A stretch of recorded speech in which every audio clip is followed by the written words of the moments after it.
Well, hello, and welcome to another edition of Becoming a Gibborim. Today, you know what we're doing? Disarming Dragons. Yep. Have you ever wondered how to disarm a dragon? It's something I've spent probably an uncomfortable amount of time thinking about. Some of you, that's never even kind of crossed your mind, but today, you're going to understand why that's vitally important for you to even survive. Actually survive, and yet not even thrive. Not even just survive, but actually thrive. If you want to thrive, you're going to have to learn all about disarming. It's one of the fundamentals to becoming mighty, because people generally don't spend enough time thinking about, how do I disarm this opponent of mine? You know why? Because most of us don't live as much in a society where people just walk around with spears in their hands anymore. Remember I said earlier, back in episode 1 through 15, there's this character we're talking about a lot lately. He's in the Sword of the Covenant, remember? Today, we're going to be jumping all over the place because we're talking about Saul and his spear, David, obviously, but then we're going to talk a lot about Solomon, Daniel, Moses. We're going to bounce all over the place because Nebuchadnezzar, another guy, we got to talk about mighty Gibborim on both sides of the camp today, and one of them we're going to be dealing with is a woman with a familiar spirit, also sometimes commonly referred to as a witch or a medium. So we're going to talk about necromancy. We're going to talk about a little bit of those kinds of understandings of why the world is the way it is. We're also going to talk about how righteous angels, watcher angels, can curse you with madness and lycanthropy, basically make you into a dog man kind of. So there's a lot going on in the scripture that doesn't get as much press coverage. But today, full court press, son. Game on. I'm all fired up. If you haven't seen our Refuge Railroad video, I strongly encourage you to take some time to watch that and or consider sharing that one specifically with those that you feel pressed and led to do. There's been some tumultuous, wondrous activities that have happened because of that, and I can't wait to be able to start talking to you guys a little bit more about it. But it had a little bit of an update also just about some of the wonderful adventures we've been on, but really the strategic battle plan for what it is we're actually trying to do right now. So I hope you're ready with me. Let's dive in, shall we? Now, if you guys remember our story, we've been dropped right into David versus Goliath early on, right? Shepherd boy. Now he's back in the wilderness, and he's been on the run from Saul. King Saul has spent every single day of his entire life since David fled from him, finding and plotting and thinking of ways to murder David. Saul, in every aspect of our story, is always seen with a spear every single time. David, he's seen with all kinds of other armaments and tools. Sometimes David even girds on his sword, but oftentimes David's pretty much wearing wool and linen out in the forests and the mountains and running about the rocks. Other times he's sneaking into camp and causing the slumber of the living Elohim to fall upon everybody. There's some cool things happening. Meanwhile, David is also writing the Psalms. If you guys didn't know it, the Psalms are one of those places that are smack dab in the center of your face meat of your Sword of the Covenant, so that you'd get your face all kinds of in them on the regs. You need to eat the Psalms constantly. And you know what that means? You're eating the wilderness bread. You're eating the literal words that came down to David at a time in his life when he was so on the precipice of doubt and despair. He was standing on those places of total, unbelievable, soul-crushing fearfulness, agony, doubt, lack. He was experiencing life in a very authentic way. He was experiencing that kind of trial time in your life that most of us actually, it builds our greatest testimonies through. It's not really the pleasant pastures. You know what I'm saying? David spent a lot of time in the palaces, right? Later on in his life, he was king for decades. His time in the wilderness produced so much fruit that still is out there as like a reliable, dependent way for you to come to understand prophecy, truth, revelation, messianic fulfillments, deliverance, salvation, healing, mercy, kindness to enemies, vengeance, the great avenger. Like, there's so much going on in the Psalms, and that stuff came out of here. And now you're going to see why, because there's some crazy stuff happening in the middle of this wilderness time. David is literally living in Ziklag, which is an enemy occupied territory. He's got a family, many families now. Hundreds of men and their families are living with David in strongholds of the Philistines that were given to him because Yahweh stored up the wealth of the wicked for the righteous. And David's now walking in that. It's really getting tumultuous out there. So I'm going to jump in right away because I'm not going to finish in any reasonable time unless I do. Now, check this out. We are reading Psalm 28. Ooh. Also, this is an NASB version. I could talk translations all day long. I'm not going to. They're out there. There's different translations. I like lots of them. I like to use them and compare them and contrast them and use my brain to learn new information. This is another translation I like a lot. And you know why? It's a study book for me because it's got all kinds of other stuff in here that's fantastically helpful for illustrating and understanding what's going on. This is the Sefer. It's translated by a gentleman named Dr. Stephen Pidgeon. The methodology that he used for some of the transliteration of the Hebrew names, he replaced English sounds for Hebrew sounds so that when you read the names in this version, it's like you're kind of saying it in Hebrew, but it makes it really chunky and awkward if you've never heard a name in Hebrew before. It's been a lot difficult. I have no idea. I'm trying to learn a lot, and this is one of those areas that I'm soft in. So I pray you'd bear with me on some of my pronunciation at times when I read from this version. When I read from this version, I still hope you bear with me. I'm learning my swords. That being said, I'm going to read from the Sefer at times in here because he does a better job at getting to some of the nitty-gritty details that I definitely need you guys to understand. So, check it out. We're going to jump in to, now, 1 Samuel 28. Because King Saul, if you didn't know it, is desperate. King Saul is so desperate that he's about to go consult women with familiar spirits and engage in necromancy in order to have a communication with the dead. Terrible decision. Absolutely terrible decision. And you're going to see why for a lot of kings. And why for modern presidents, modern kings, how they do the same thing and have been doing the same thing since as long as you've ever even kind of known America as a land. If you haven't known it, America is the land of the plumed serpent. That's what America means. Go look up Timothy Alberino's video if you haven't recently. The land of the plumed serpent. It goes into way greater detail on that. But America, our founding fathers, from the beginning, have been consulting mediums. A lot of them. George Washington, very famous, went and had a medium come and give him a message, channeled out to him as the son of the revolution. He was going to bear forth at battle at Valley Forge.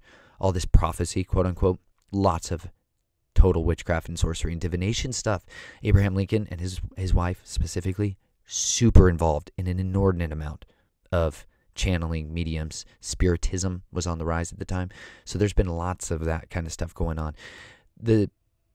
Anyways, I could go into a lot of stories about how often kings and founders and nations have utilized sorcerers, diviners, astrologers, mediums, people that talk to the other side, right? People that are engaging in what I would say is, at a root of it, Sumerian magic, Babylonian magic. You're getting back to the roots of where the Watchers came down and descended around Mount Hermon. This is Genesis 6, where these angels, they shape-shifted themselves, they augmented themselves, and they came down and they taught men secrets of heaven, right? These are kinds of ways of hacking the system because you're no longer in it. You're not in the flow of the righteous kingdom anymore. They lost that power source, so they created a secondary force, like the force of iniquity, sin and transgression, and it breeds and can cultivate to iniquity. And they're tapping into that stream and that current. And so when people are engaged in these kinds of activities, they're tapping in through that strength, that stream, into another kingdom's fuel source. When you do that, you can get access to information and understandings that's not natural, supernatural. It's miraculous if you didn't know it was magical. You understand what I'm saying? Miracles versus magic comes down to the root source of origin. And it's really important you learn how to discern between the two, because ultimately this is the capital D disarmament tool for dragons. You got to learn how to discern between good and evil, righteous and unrighteous. And we're going to learn how they do that. King Saul, let's jump in, shall we? This is 1 Samuel 28. All right. Now it came to be in those days, the Philistines gathered their camps, and I'm just going to start over. Now it came to be about in those days that the Philistines gathered their armed camps for war to fight against Israel. And Achish said to David, Know assuredly that you will go out with me in the camp, you and your men.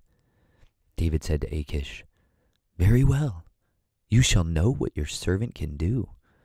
So Achish said to David, Very well, I will make you my bodyguard for life. Now Samuel, okay, pause real quick. Over this last summer, I was in Colorado working on a farm, and I was basically getting a job driving in very nice cars, very affluent or influential people around, executive chauffeuring, right? When some of my deepest aspirations at that time that I was praying for was favor with kings and with men, favor with Elohim and with men. It's a really interesting thing. And at the time, I was kind of hoping and praying that I might become a bodyguard for a king. I thought about this because I ended up driving people around like that for a while. And I started gaining favor of some of them. And it was interesting because I was faced with the decision on the very last day of being there. They did not overtly offer me anything for quite a few months. But then some of these individuals I was driving around, like governors' families, people that were politicians of prestige in Washington, D.C., there's really wealthy business people, a lot of that kind of clientele. But then occasionally you're just driving around people that are normal, who just got a job and needed to get a ride somewhere else, right? And they're being interviewed. All kinds of levels and in between. But during that time, I was thinking I may need a job to be a bodyguard to a person that needed a really good bodyguard. And I was hoping that I could have kind of an audience with them. And all that time, I got to share my testimony with an enormous amount of those people. And it ended up being these times of kind of trapped testimony talk where people are in the car with you and they can't get out. That's a super awesome opportunity for you to jump all over a chance to try to win a soul for the kingdom. Do you know what I mean? Seize it. Don't just plug out. Seize an opportunity to have some captured car time with somebody. I finally tried to do that quite a bit. And that was costlier because people generally don't want to hear the good news all the time or anytime, sometimes. But because of that, I was praying for all these opportunities to be a bodyguard for life. Now let's just think about it. This king of Gath wants David to be his bodyguard. Why? David has the anointing on him. David is basically invincible. Seriously, he's indestructible at this point of his life. If King Saul with all his armies and all of his power could not destroy David, and neither could his own champions. Remember, the king of Gath had seen his greatest champion. I don't know if he specifically was there, but we can assume he knows that David slaughtered their greatest champion in the history of Gath, right? Don't worry, he's got other brothers which are mighty, and they're going to end up getting slaughtered by David and his mighty men later on. King of Gath doesn't know that. King of Gath sees David as perfect bodyguard. You know what? David was anointed to be the king of all of Israel, including the land where this guy's now standing and sleeping. Probably not the guy to be your bodyguard, right? That being said, it's a really interesting thing that that's the position that he had in mind for David. David on the same day has a totally different mindset. And you're going to see what the king of Israel also has in store. The father, on the very day Chelsea and I were leaving to go down to this farm in Florida, where it ended up being one of the most transformational places of our lives, of our marriage, of our ministry. It created so much fruit in our lives that was kingdom fruit. And I feel like the day I left, I was tempted with the other option, where someone did invite me to do that and be their bodyguard and their family's bodyguard and like take us into that fold, right? The very day I was supposed to drive out of the state and go down to Florida, I got offered that. And I had to turn it down because I knew the Father was calling me somewhere that was nothing like the palaces of princes. It was nothing like that. He was calling me to be a migrant worker in a greenhouse mini tunnel instead. That's what he called me to do. And I had to be obedient to that and trust that he could bring about opportunities to connect or build anything in his perfect timing. Because if you read about later, I'm getting so excited. If you read about in Daniel chapter 5, and Daniel 2, when Daniel is talking, I'm getting so ahead of myself. I got to stay on task, okay? Daniel basically also reiterates the fact that it is in Yahweh and Yahweh's power alone to completely build up and raise up people in a day or to cast them down. Kings, princes, or commoners, right? He can do it with anybody, anywhere, anytime. And he has a perfect way of doing that that does not involve consulting mediums and murdering your best friend's sons. Like, it's completely different kingdoms, okay? King Saul is tapping into the other kingdom. He's tapping into the kingdom of the dragon here. And that's going to be terribly destructive. If you want to tap into the kingdom of dragon, you can sometimes be raised up in a day.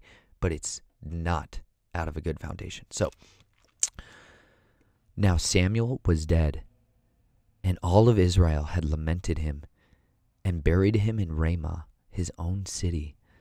And Saul had removed from the land those who were mediums and spiritists. People with familiar spirits is a better translation. So the Philistines gathered together and came and camped in Shunem. And Saul gathered all of Israel together, and they camped in Gilboa. When Saul saw the camp of the Philistines, he was afraid, and his heart trembled greatly. When Saul inquired of Yahweh, Yahweh did not answer him, either by dreams, or by Urim, or by prophets. Then Saul said to his servants, "Seek for me a woman who is a medium, that I may go to her and inquire of her." And his servant said to him, "Behold, there is a woman who is a medium at Endor." Then Saul disguised himself by putting on other clothes, and went, he and 2 men with him, and they came to the woman by night. And he said, "Conjure up for me, please, and bring up for whom I shall name to you." Hold on. If you didn't know it, there's entire groups of people who disguise themselves at night and go and meet with familiar spirit-bearing other people. They're called secret societies. What? Yep, they run much of the world. That's true. But the truth of who actually runs much of the systems of man, remember earlier I talked about agents of evil versus architects of evil, spiritual side, physical side. Mediums, the world is at the core, at the deepest core of darkness of who actually pulls the strings on what happens and where. It's really magicians, sorcerers, diviners, astrologers. It's those kinds of people, really, at the end of the day, who run a massive influence campaign from the kingdom of darkness. They're his propagandists. Do you understand what that is? That's someone who engineers consent. That's what propaganda is designed. It's structuring a way to engineer your consent for something you wouldn't naturally maybe have a proclivity to agree with. That's happening all the time. There's a spiritual side of it that teaches those people bad, wicked ways of doing that. And then there's a physical side that gives wisdom and counsel from the kingdom of darkness straight to the mouth of the people of influence, so that that system is disseminated out to the masses, okay? That's how our world really works. I'm saying a short synopsis paragraph of like years of research. And some of you have done that and you're like, "Yes, I've been telling my family this my whole life." Others of you are like, "I don't even know." What? What are you saying? Nabisco Foods is run by people that are dragon worshippers and consult dragons and offer children for sacrifice to try to speak to dragons? Yes. That kind of stuff, folks. Dig into it. Disney. I like to talk about them a lot because they're people that captured your imagination and stole truth from you since you were born. They've propagandized so many things. Here's one. Chelsea just realized yesterday we were talking about chicken feed, because now a lot of our life talks about chicken feed. And we were thinking about what are some of the actual things that chickens really need to eat. And you know what one of them was not? Corn. Corn is not like great for chickens. They don't do well with corn. And she said, "Why do we even think chickens like corn?" And she goes, "Oh, I remember when I was little, I saw a movie, Cinderella. Oh no, maybe Cinderella. I don't know. One of these just horrible atrocities where a child is shattered and traumatized by the loss of a righteous, strong mother figure, devastated orphan, horrible tragedies and destruction and despair and unbelievable amounts of violence and death and weird, creepy uncles and all that stuff start taking place. And then she's suddenly feeding chickens corn. She said she remembered that part where she's like going out with her apron full of corn and feeding the chickens. That might be in a different Disney movie. I may have got that reference wrong. But either way, she said that was just like immediately in her head. She's like, "Oh, it's because we always see people feeding corn to chickens." And I immediately realized that's a good propaganda tool. That's corn companies. That's big ag. That's big agriculture. selling you an idea from the 1930s, 40s, and 50s about why corn is good for chickens, so you should feed chicken corn. It's just so they could sell more corn. Do you understand? But it's actually terrible for the chicken, which we also eat their eggs and meat. So it's probably horrible for us too, right? You see that? That's a system of evil that's just orchestrated. That's like a tiny little window of it. Anyways, corn and chickens. That's how I taught that point. You get it. Anyways, Saul is now with a woman with a familiar spirit. He put on a disguise to conceal who he was, because you know what? Saul is doing actually something that publicly he said to the whole world, hey, guess what? Sorcerers and mediums, get out of here. You're not welcome anymore. But you know what? When push came to shove, what the heck is Saul doing in a witch's tent? What's he doing there? He has doubt that El Shaddai can answer him anymore. So instead, he quits. He quits, and he goes right over to the kingdom of darkness. He crosses the line and compromises. Remember, this is how you lose to the dragon. Compromise. That's it. That's it. He disguised himself. He changed his appearance. Yahweh had made him king of Israel, but instead he dressed like a fool. Really. People put on all these outfits and they go and dress like fools and go inside windowless rooms and do all kinds of engaging in necromancy and sorcery and divination and all kinds of strange things, abominable things. They do that because they know what they're doing is evil. You do it in darkness. You do it under the cloak of darkness because you're operating under the kingdom of darkness. It's a real thing. Darkness is also an entity, not just a thing that happens when the sun goes down. That's a much longer story. But then Saul, but the woman said to him, behold, you know what Saul has done, how he has cut off those who are mediums and spiritists from the land. Why are you then laying a snare for my life to bring about my death? Saul vowed to her by Yahweh, saying, as Yahweh lives, no punishment shall come upon you for this thing. Then the woman said, whom shall I bring up for you? And he said, bring up Samuel for me. And when the woman saw Samuel, she cried out with a loud voice. And the woman spoke to Saul, saying, why have you deceived me? For you are Saul. And the king said to her, do not be afraid, but what do you see? And the woman said to Saul, I see a divine being, an Elohim, coming up from out of the earth. And he said to her, what is his form? And she said, an old man is coming up, and he is wrapped with a robe, mantle. And Saul knew that it was Samuel, and he bowed with his face to the ground and did homage. Pause. If you didn't know what just happened, this is necromancy. Okay? This is conjuring the dead. Yep, that's a thing that can happen. For real. This isn't fairyland. You guys got to stop thinking the Bible's anything but a history book, too, at the end of the day. It's a living history book. But this is real life. This is telling you the way the world actually works. The rest of the world is lying to you. This is real. That system out there where they say it's not is lying. But this woman has had something happen to her which is contrary to the norm, because most people with their familiar spirits are under a deceitful spirits.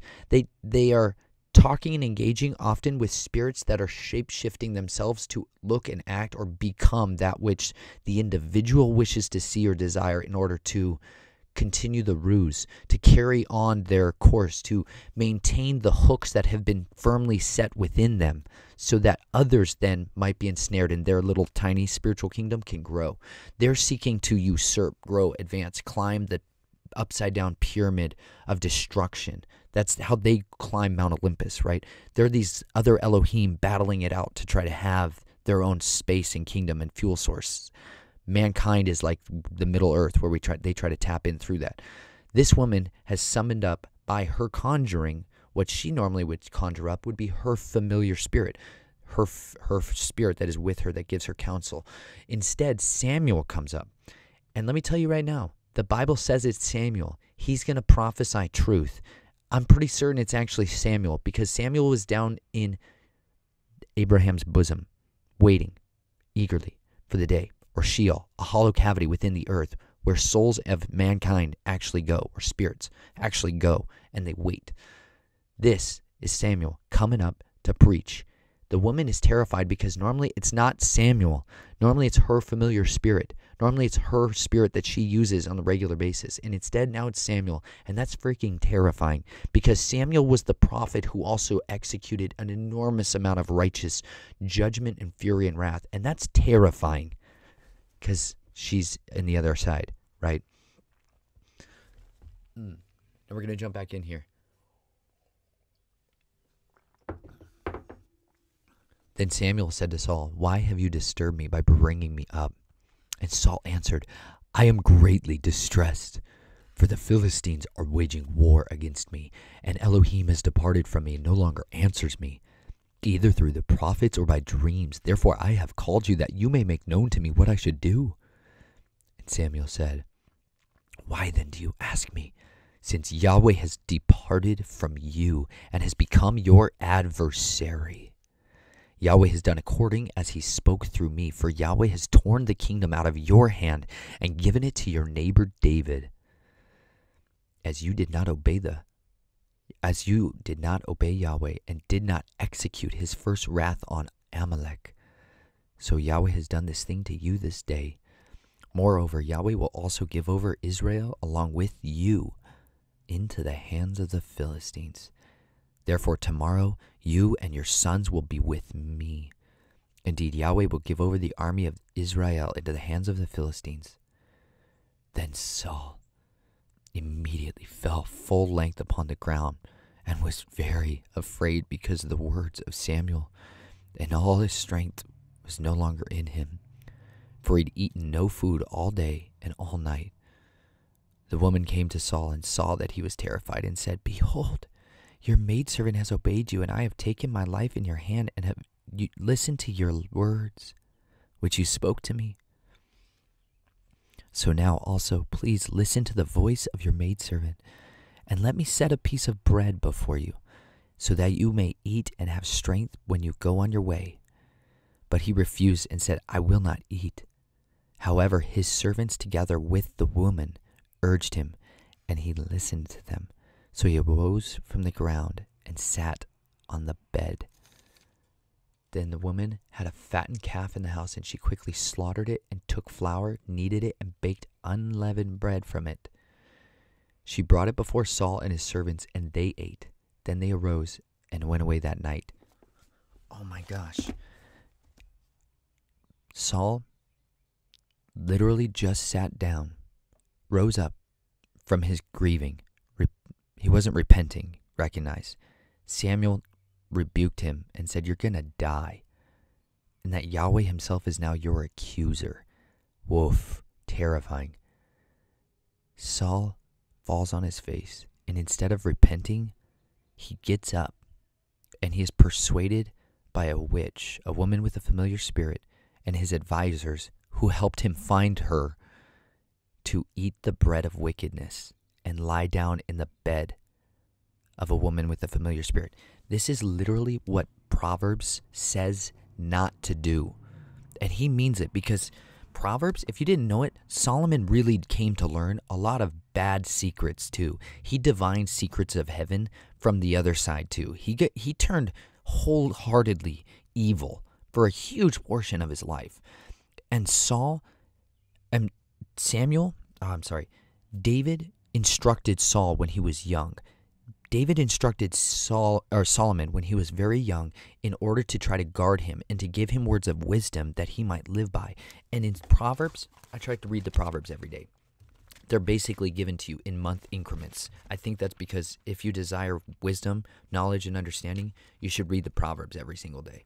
The Proverbs have lessons to teach you wisdom that you will never learn in school. You will never learn in the systems of man. They are completely backwards. They make no sense to this system. But you know which one does? This one right here, where it said unto them, okay, this is Proverbs chapter 4, is David's instructions to Solomon that Solomon captures, or someone wrote down. But Solomon is basically relaying, these are the words that my father, David, lived by. Saul doesn't have children's sons' words to live by, because Saul's going to die the next day because he went and did the things that are absolutely an abomination to the living Elohim. And here's why. Now listen, hear my son, and accept my saying, and the years of your life will be many. I have directed you in the ways of wisdom. I have led you in upright paths. When you walk, your steps will not be impeded, and if you run, you will not stumble. Take hold of instruction. Do not let her go, for she is your life. Do not enter the path of the wicked, and do not proceed in the way of evil men. Avoid it. Do not pass by it. Turn away from it and pass on, for they cannot sleep unless they do evil, and they are robbed of sleep unless they make someone stumble. For they eat the bread of wickedness and drink the wine of violence. If you don't know about occult ceremonies, you are made to drink from the cup of violence. You are made to eat the bread of wickedness. Do you understand what two things those aren't? That's not the blood and the body of Messiah. There's a word for it that's better to be used for PG-13 audiences, a dirtied version of it. This is the corrupted thing. This is the detestable thing they do in darkness, okay? They drink and eat abominable things in order to defile themselves and make them into another image, to transform themselves out of who they are into what their God is, okay? Just because somebody has capital G, capital O, capital D in their oaths and in their swearing in ceremonies does not mean they're talking about the same God. That is an Elohim that they're worshiping. And Proverbs is full of teaching you how to be set apart from that, how to be set apart and distinct from it, how to be someone that is not in alignment with that kingdom in any capacity. David is sitting here telling Solomon, do not do these things. Do not be a part of this kingdom. Instead, he says, my son, give attention to my ears. He said, but the path of the righteous is like the light of dawn that shines brighter and brighter until the full day. But the way of the wicked is like darkness. They do not know what they stumble over. So my son, give attention to my words. Incline your ear to my sayings. Do not let them depart from your sight. Keep them in the midst of your heart, for they are life to those who find them and health to all their body. Watch over your heart with all diligence, for from it flow the springs of life. Put away from you a deceitful mouth, and put devious speech far from you. Let your eyes look directly ahead and fix your gaze straight in front of you.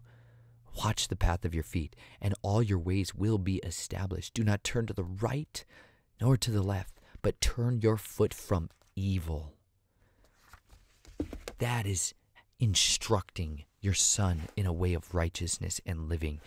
People that consult liars, thieves, diviners, astrologers, people that counsel and receive wisdom and counsel from that have crooked foundations. You have cracked the foundations of what your life is, and you have allowed iniquity to flow from the base of that crack and plant a tree in there that will build forth a fruit that will bear fruit in your life.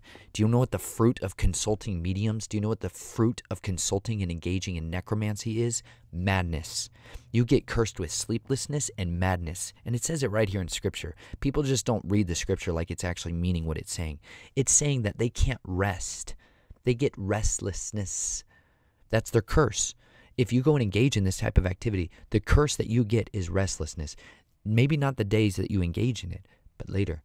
The enemy will always come and have his revenge. He will always come because that root of iniquity, that tree of iniquity that's in your heart, now gets to bear fruit in his kingdom. And he gets to harvest that anytime he wants. You're now a part of his kingdom's vineyard. Okay? You have broken yourself off, and you have been cast into another fire. And he can sift you anytime he wants, because he's got these doors in your life that are so open, he can walk in and plunder your goods anytime he so chooses, because it's his house.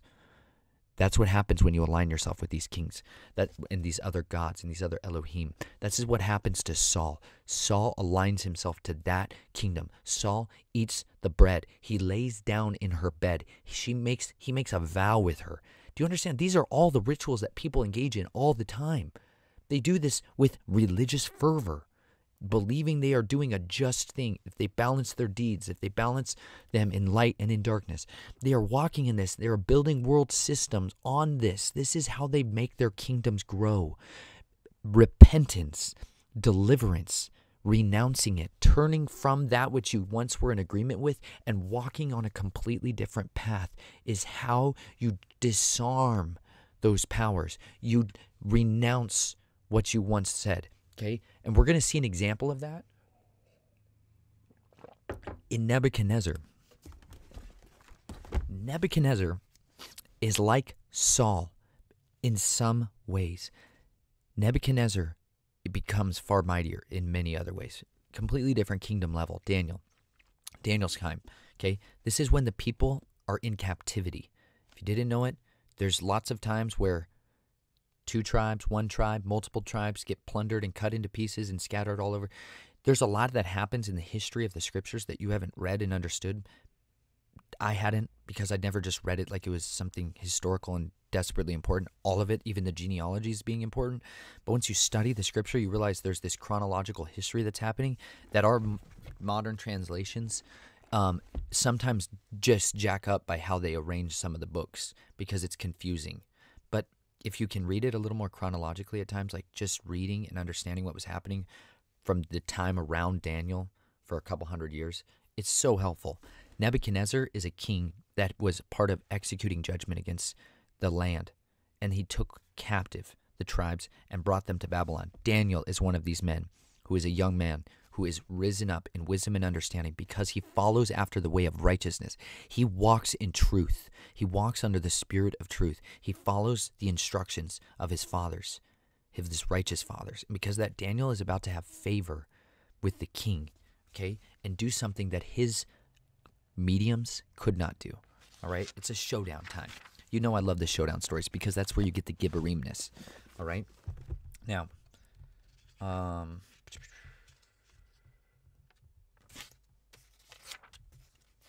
this is Daniel chapter 2, okay? And in the 2nd year of the reign of Nebuchadnezzar, Nebuchadnezzar dreamed dreams, wherewith his ruach was troubled, and his sleep broke from him. Then the king commanded to call the magicians, and the astrologers, and the sorcerers, and the Kasadaim, for to show the king his dreams. So they came and stood before the king, and the king said unto them, I have dreamed a dream, and my ruach was troubled to know the dream. Then spoke the Kasadaim to the king in Aramath, O king, live forever. Tell your servants the dream, and we will show the interpretation. Then the king answered and said to the Kasadaim, The thing is gone from me. If you will not make known unto me the dream with the interpretation thereof, you shall be cut in pieces, and your houses shall be made a dunghill. But if ye show me the dream and the interpretation thereof, you shall receive of me gifts and great honor and rewards. Therefore, show me the dream and the interpretation thereof. They answered again and said, Let the king tell his servants the dream, and we will show the interpretation of it. The king answered and said, I know of certainty that you would gain time, because you see the thing is gone from me. But if you do not make known unto me what the dream is, there is but one decree for you have prepared lying and corrupt words to speak before me till the times are changed. Therefore tell me the dream, and I shall know that you can show me the interpretation thereof. The Kasadaim answered before the king and said, There is not a man upon the earth that can show the king's matter. Therefore there is no king, lord, nor ruler that asks such things of any magician or astrologer or Kasadai. And it is a rare thing that the king requires, and there is none other that can show it before the king except the Elohim, whose dwelling is not with flesh. They just recognized, even the magicians and the astrologers just recognized, they admitted where their source of knowledge is, where their fountainheads are, where the spring of life is for them. The springs that they're getting their life from, Elohim. This is not the righteous Elohim. Potentially, This is exactly the Elohim we're always talking about when it comes to the kingdom of darkness side, right? These people have an understanding. That's what they're tapped into. They also recognize that they have limits because of that. And one of those limits is complete knowledge, omniscience. Omniscience is not available to the other Elohim. Because of that, there's limitations to their power. And this is one of those times where they admit that. And that's really important. But you're about to meet the one who is not limited in knowledge, who's not limited in power. And you're about to meet his ambassador here on the earth. At the time, Daniel. Gibborim number 1. Checkmate, bro. Check this out. You ready? And the decree for this cause, the king was angry and furious and commanded to destroy all the wise men of Babel. And the decree went forth that wise men should be slain. And they sought Daniel and his fellows to be slain. Meaning they just activated a special kill team network to murder Daniel and his friends. Okay? Sound familiar? Go check out special kill teams. Then Daniel answered with counsel and wisdom to Arioch, the captain of the king's guard, which was gone forth to slay the wise men of Babel. He answered and said to Arioch, the king's captain, why is the decree so hasty from the king? Then Arioch made the thing known to Daniel.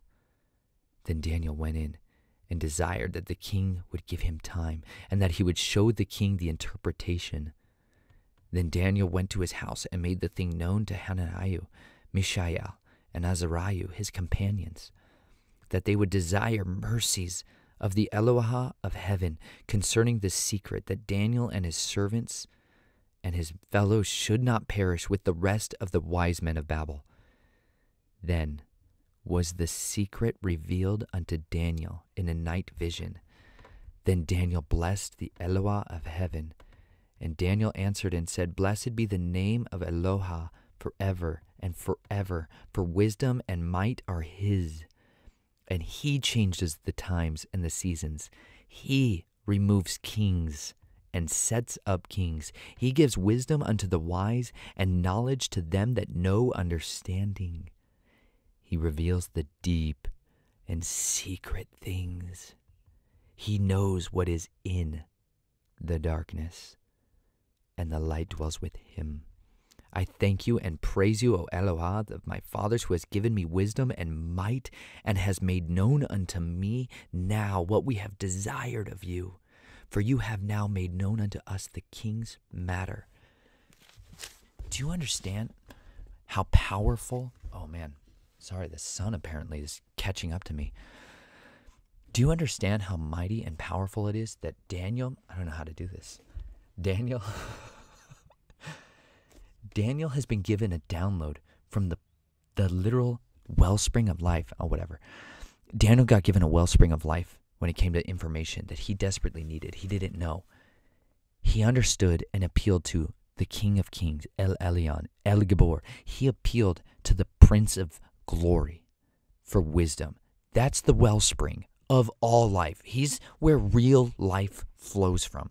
If you need wisdom, if you need understanding, if you need hope, if you need courage, if you need strength, if you need a specific word of knowledge to your situation alone, if you need a specific word of knowledge for the world situation, meaning for every man, woman, and child on the earth to hear a good word, you may be called upon to bring that message out. Do you ever consider that? You may be the person who has been specifically, strategically placed directly next to the king of the earth, and you don't even know it. You don't even know it, and you could be giving them a piece of wisdom, giving them a piece of encouragement, sharing a word with the weary, offering the naked clothing. Covering someone's shame is how you cover someone who's naked. I'm not talking about their tender bits. I'm talking about the bits of their soul that they hung out in the wind when they suddenly shared something with you they've never shared with anybody else in their life. That's covering someone with mercy.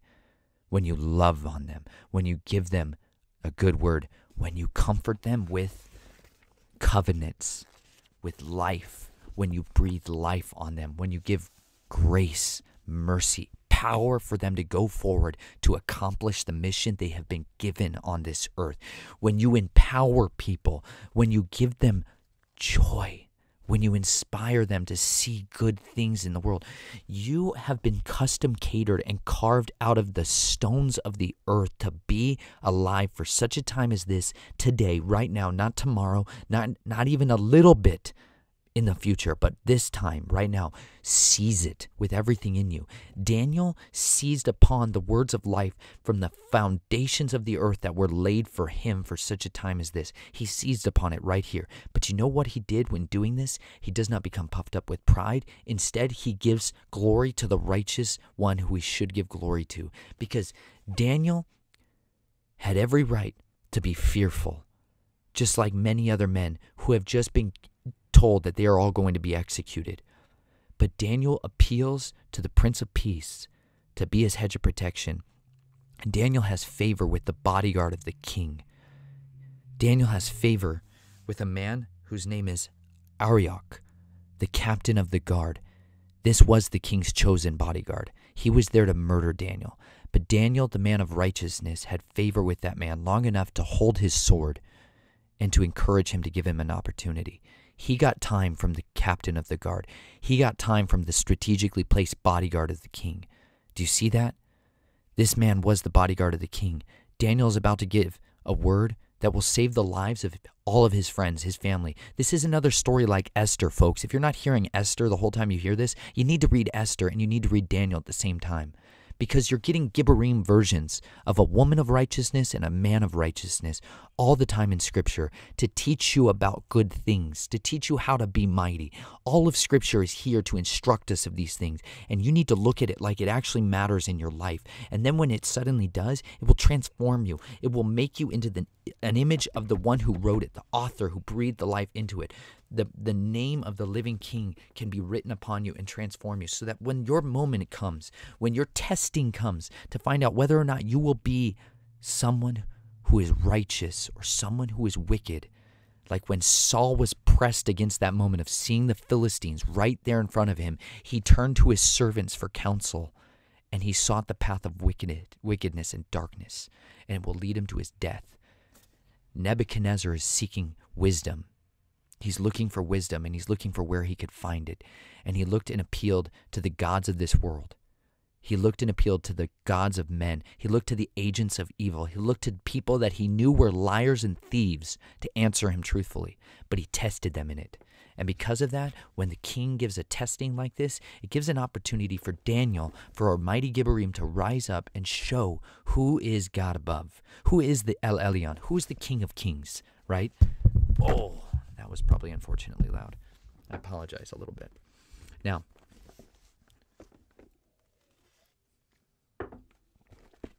therefore, man, it's a big book. I love this book, but it's enormous and it's very cumbersome to read, but that's all right.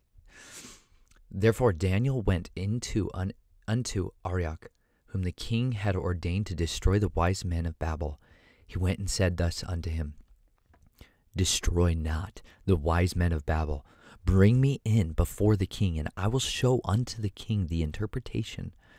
Then Arioch brought in Daniel before the king in haste, and said thus unto him, I have found a man of the captives of Yehudah, that will make known unto the king the interpretation. The king answered and said to Daniel, whose name was Baaltazar, Are you able to make known unto me the dream which I have seen, and the interpretation thereof? Then Daniel answered in the presence of the king and said, The secret which the king has demanded the wise men, the astrologers, the magicians, the soothsayers, cannot show unto the king. But there is an Elohim in heaven that reveals secrets, and makes known to the king Nebuchadnezzar's what shall be in the latter days. Your dream and the vision of your head upon your bed are these. As for you, O king, your thoughts came into your mind upon your bed, what should come to pass hereafter. And he that reveals secrets made known to you what shall come to pass.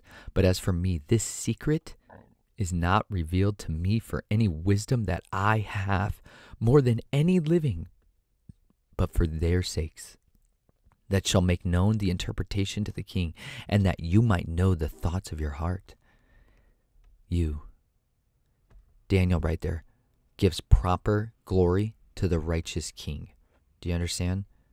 Daniel used wisdom and tact, and he gave everyone their righteous praise. Does that make sense? He made sure everybody got it before Daniel does something that's impossible. Before David did something that was impossible, he gave glory to the righteous one. Before Saul gave glory to the wicked, he hid himself and lied. Do you understand the difference? Entering in to the kingdom of righteousness or the kingdom of darkness can be separated by the words you say first. Some of the most important things that'll ever happen when you're set up for that divine moment, that super special moment where you must stand either in opposition of evil or to be a participant in evil. You must stand and make choices with your words of agreement. You make vows of where you place your faith and your trust, and then you go and act. And it's out of the flow of iniquity or out of the flow of righteousness that your deeds become mighty. You, O king, saw, and behold, a great image. This great image, whose brightness was excellent, stood before you, and the form thereof was terrible.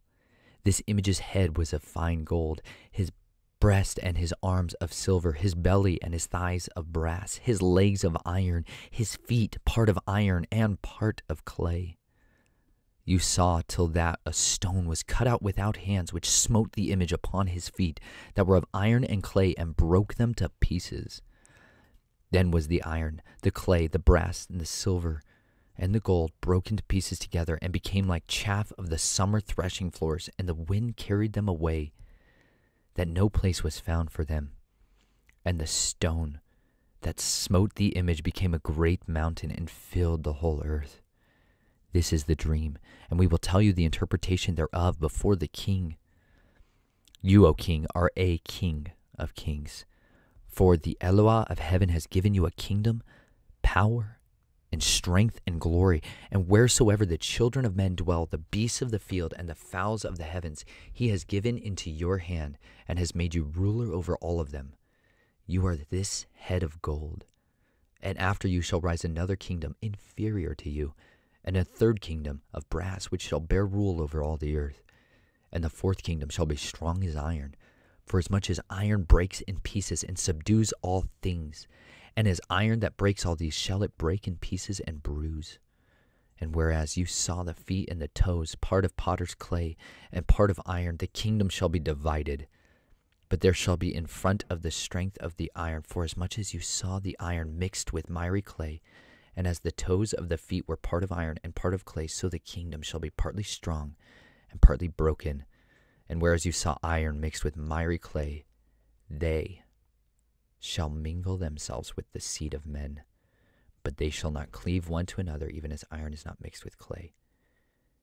In the days of these kings shall the Elohim of heaven set up a kingdom which shall never be destroyed, and the kingdom shall not be left to the other people, but it shall break in pieces and consume all these kingdoms, and it shall stand forever. For as much as you saw that stone was cut out of the mountain without hands, and that it broke in pieces the iron, the brass, the clay, the silver, and the gold, the great Elohim has made known to the king what shall come to pass hereafter, and the dream is certain, and the interpretation thereof for sure. Then King Nebuchadnezzar fell upon his face and worshipped Daniel, and commanded that they should offer an oblation and sweet odors to him. And the king answered unto Daniel and said, Of a truth is the Elohim is an Elohim of Elohim, and an Adonai of kings, and a revealer of secrets, seeing you could reveal this secret. Then the king made Daniel a great man, and gave him many gifts, and made him ruler over the whole province of Babel, and the chief of the governors over all the wise men of Babel. Then Daniel requested of the king, and he set Shadrach, Meshach, and Abednego over the affairs of the province of Babel. But Daniel sat in the gate of the king. That's an ultimate showdown. Daniel was able to convert the mind of the king and the kingdom for the King of Glory. In one chapter, one chapter, he got the king of the earth, the majority of that region of the entire known earth, of that space and kingdom land. Nebuchadnezzar's ruling it. And in 1 minute, Daniel usurps the entire kingdom authority of what had been going on there. Physically, all those agents of evil suddenly just got usurped, right? It was in the power of Elohim to raise up Daniel and the righteous seed of Judah that were there at that time, the righteous sons and daughters who were walking in the paths of their father's instructions, the righteous father's instructions. They got raised up, and the people were blessed in Babel to have righteous people ruling over them. There was a blessing that would now flow because the principalities, powers, rulers, and dominions, the spiritual powers behind the astrologers, the sorcerers, the diviners, the magicians, the spiritual principalities above them were usurped with them. Do you understand? There's a spiritual usurping that happens when you make the vow, when you make the agreement, when you come into agreement on this earth with what we bind on this earth and what we loose on this earth, have spiritual ramifications in that realm. When we come into agreement with the promises of his word, when we walk in obedience to his ways, when we proclaim the name of the living God in the earth, when we walk along with him and we demonstrate to the world that we are not like it, we transform ourselves into his image bearers on this earth, and his spirit can flow through us and empower us to be like him on this earth, to allow the manifestation of his kingdom in our lives and in the lives of the people around us. But when we walk in the path of the wicked, when we go down into darkness, we allow those spiritual influences to seduce us, set snares into us, to hook onto us and never let us go. When you set a snare for a human being, when you set a human being snare, okay, do you know what you do? Do you ever think about how to bait a human? I had to learn how to bait humans. Yes. When you set snares for them, they must be something that they simply must have. Something that they absolutely need to have in their life. You grab a hold, you dangle that out in front of them, and then you compromise their footing as they are all in committed and they need sure-footedness. Because the way you destroy mankind is to take him out at his feet. The way you destroyed the Anakim, Amos 2:9, the way you destroyed the giants was their fruit above and their roots beneath. You drop their feet, you set a snare for their feet, and you make them fall, right, at the worst possible time. That's how the enemy sets snares for us. It's like the image of someone climbing a mountain and is just exhausted and fatigued because they've been working on this thing for a year of their life, preparing, planning, getting the equipment, getting the gear, getting everything ready, getting over their training, getting their body conditioned. And at the last moment, as they're getting towards the summit, as they're approaching the end prize that they've been chasing for all this time in their life, suddenly the person that was there alongside them as their helpmate takes their foot out from under them and makes them fall down the mountain to their death. That's a snare for man. Chasing an idol is how you set a snare for a man. Painting a vision, selling a dream, capturing the imagination is how you set snares for people that hold on to them the rest of their life. The word is living and active. It's a sword that cuts men free from snares. Spiritual and physical snares can be severed by this. That's the omnidirectionality of the living word of God. It cuts in all directions. It's exceptionally precise, cutting through the soul and the spirit. Dividing is a discerner of the thoughts and the intents of the hearts of man. Daniel demonstrated that to the king Nebuchadnezzar when he usurped the spiritual powers and authority over Babel. This is literally Babylon, people. This is like the base level of where all those gods and gods have been ruling out of and through for a long time, right? This is old magic lands. This is the deep darkness lands. And yet Daniel is usurping it in a moment. There are people in your life who need you to be their usurper of those snares that have been in their flesh, to be someone that offers them the peace of joy that is in your soul. I hope you guys will take captive these words that you are seeing here, these words that are being poured out, these words that are alive in this book, because they can transform you, they can change you. Because you know what? Nebuchadnezzar was transformed. He admitted who was the best. He admitted who had won, right? He said he now knew who was the Reveler of Secrets. Our presidents for the last almost 50 years consulted, they call them presidential spiritual advisors. You can look that up because different presidents have spiritual advisors. And do you know what that means? That's a lot of times they're astrologers, they're magicians, they're sorcerers, that's their diviners. Okay? That's their people they consult that have familiar spirits that talk to the Elohim and they get information from them. Gene Dixon, a very famous one for a long time for a lot of reasons, counseled many of our good Christian American presidents, right? Good Catholic presidents. You guys have been lied to in so many ways. It's unbelievable to get started at. They're not who you think they are. Our presidents, the figureheads of our nations. They're not what you think they are. You must learn and study it. These people consult witches in order to get information, and they get it because they don't know that there's something better. Do you get what I'm saying? It's not the wickedness in this. I'm not attacking the agents of evil. Gene Dixon is not the embodiment of evil. Any of these people who walk in these paths, they are not the problem. The problem is that the enemy is overwhelmed the world with believing that the greatest power and authority comes through those means, and that when they're in a moment of crisis, they don't know that they can turn to the people of righteous living. They don't know that there's Gibborim in the kingdom of Elohim. They don't know who are the kingdom of Yahweh's people because they have not seen our fruit. Our fruit has been like their kingdom for so long that it's indistinguishable. It looks just like theirs. Our homes, our marriages, our children, our lives, the fruit of our houses, the fruit of our loins, what does it look like? It looks like theirs. Divorce rates, pornography addictions, substance addictions, violence, domestic violence. Like we look like them because we are under the influence of their gods, because we are still caught up in their snares. But when you get set free from them, when you get cut from them, when you go and live in the wilderness where you can't cling to their idols anymore, it changes you. It changes you. It makes you fierce. It makes you wholly committed to the words of this book like never before in your life. And you know what happens? His kingdom starts to flow. And he changes the people in your life to be more like him, and so that you can be an influencer of people in a righteous way. I am so thankful that he did not make me a bodyguard to that man at that time. He didn't call me back to a path of violence. He called me to a path of peace. He called me to lay down my bloody hands and wash them in springs of living water instead. He sent me to Florida where I could prune tomatoes and swim in springs of water and find dinosaur bones with my daughter. That's what he sent me to do instead of traveling around on private jets meeting with kings. But you know what? In a day, he can change that. In a day, he can drive me into nothingness or everywhere. I'll go wherever he will send me because you know what I believe? He is the revealer of secrets. He is the one who has wisdom and understanding. It's him we should seek it from every single day of our life.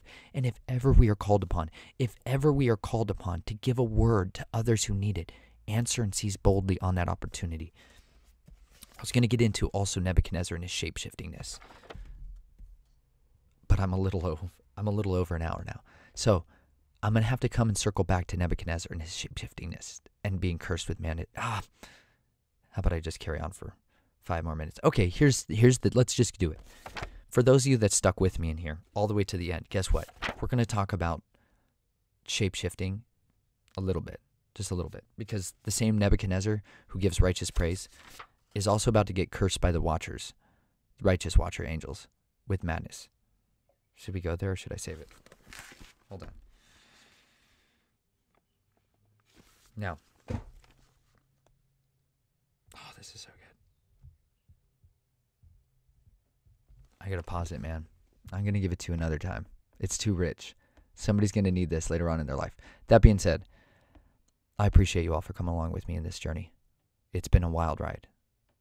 I hope each of you will take, honestly, some of the words that I challenged some of you with today, but to not make idols of the men or the systems that they offer you, but instead to make no unclean image from what he is, to delineate yourself from the ways of the world, to not look like them, to not think that you need to be dependent upon the gods of man to save you, to provide for you, to sustain you.